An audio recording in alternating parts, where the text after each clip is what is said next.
ایک پتھر، ایک جنزیر، ایک غلام اور اس کے ہاتھوں پر کلمہ۔ جب دنیا اسے خاموش کرنا چاہتی تھی اس نے عہد عہد کہہ کر آسمان تک روانگی کر دی۔ مگر کیا آپ جانتے ہیں حضرت بلال رضی اللہ تعالی عنہ کا سب سے بڑا راز ان کی اذان نہیں کچھ اور تھا۔ ایک اندھیرا تھا، ایک نظام تھا جس میں انسان کا کوئی مول نہیں تھا۔ سعودی عرب کے مکہ شہر کی سلگتی ریت پر ایک سیاہ رنگ کا انسان پتھروں کے نیچے دفن کیا جا رہا تھا۔ لوگ اسے مار رہے تھے، اس کی چمڑی چلا رہے تھے، مگر اس کے لبوں پر صرف ایک ہی لفظ تھا، عہد عہد، یعنی اللہ ایک ہے، صرف ایک ہے۔ دوستو، یہ وہ آواز تھی جو انسانی جسم سے نہیں روح سے نکل رہی تھی۔ یہ آواز تھی حضرت بلال ابن رباح یعنی بلال حبشی رضی اللہ تعالی عنہ کی۔ لیکن کیا آپ جانتے ہیں حضرت بلال کی زندگی کا سب سے بڑا راز ان کی غلامی کا درد نہیں تھا، اور نہ ہی صرف ان کی اذان، بلکہ وہ نظام تھا جس نے ان کے درد کو عزت میں بدل دیا۔ وہ رشتہ تھا نبی کریم صلی اللہ علیہ وسلم کے ساتھ، جس میں محبت کا وہ مقام تھا جہاں عقل چلی جاتی ہے اور روح سجدہ کرتی ہے۔ حضرت بلال رضی اللہ تعالیٰ عنہ کا اصل نام بلال ابن رباح تھا۔ ان کی ماں حمامہ ایک حبشی عورت تھیں اور بابا بھی غلام تھے۔ زندگی کے پہلے لمحے سے لے کر زبانی تک بلال صرف ایک غلام تھے۔ ان کا رنگ، ان کی نسل، ان کا وجود، سب کچھ مکہ کے اشراف کے لیے صرف ایک مذاق تھا۔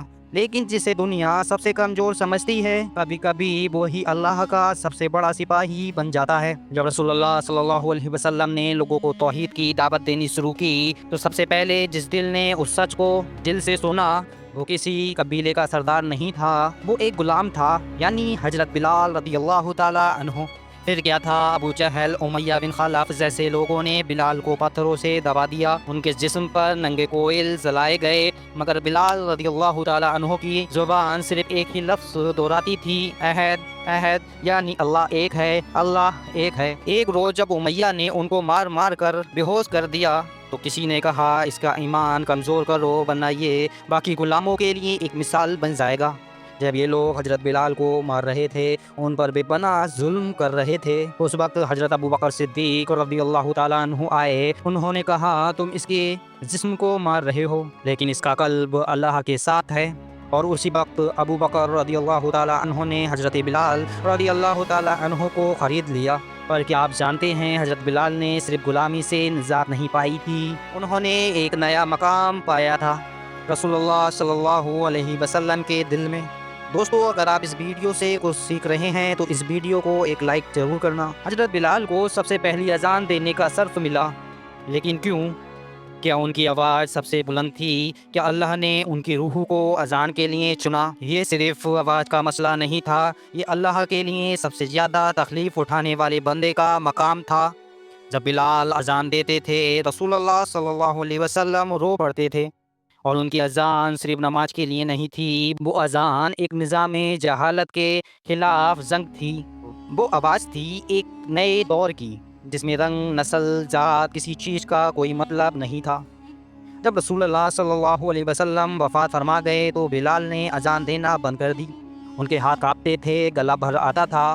آخر ایک روز مدینہ چھوڑ دیا، لیکن کچھ سال بعد جب حضرت عمر رضی اللہ تعالی عنہ نے ان سے گزارش کی تو وہ مدینہ واپس آئے۔ ان سے کہا گیا بلال ایک بار اذان دے دو۔ جب انہوں نے اذان دینا شروع کی تو پورا مدینہ رو پڑا۔ لوگوں کو لگا رسول اللہ صلی اللہ علیہ وسلم واپس آ گئے ہیں۔ یہ اذان نہیں تھی، یہ یادوں کا سلسلہ تھا۔ حضرت بلال رضی اللہ تعالیٰ عنہ کا مقام یہ تھا کہ جب ان کی وفات کا وقت آیا تو ان کی بیوی نے رو کر کہا یہ غم کا دن ہے، لیکن بلال مسکرا کر بولے نہیں نہیں، آج کوئی غم کا دن نہیں بلکہ خوشی کا دن ہے۔ آج میں اپنے حبیب صلی اللہ علیہ وسلم سے ملنے جا رہا ہوں۔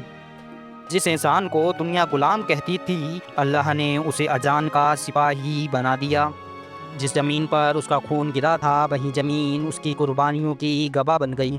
دوستو، اگر آپ اس ویڈیو سے کچھ سیکھ پائے ہوں تو چینل کو سبسکرائب کرنا اور کمنٹ ضرور کرنا۔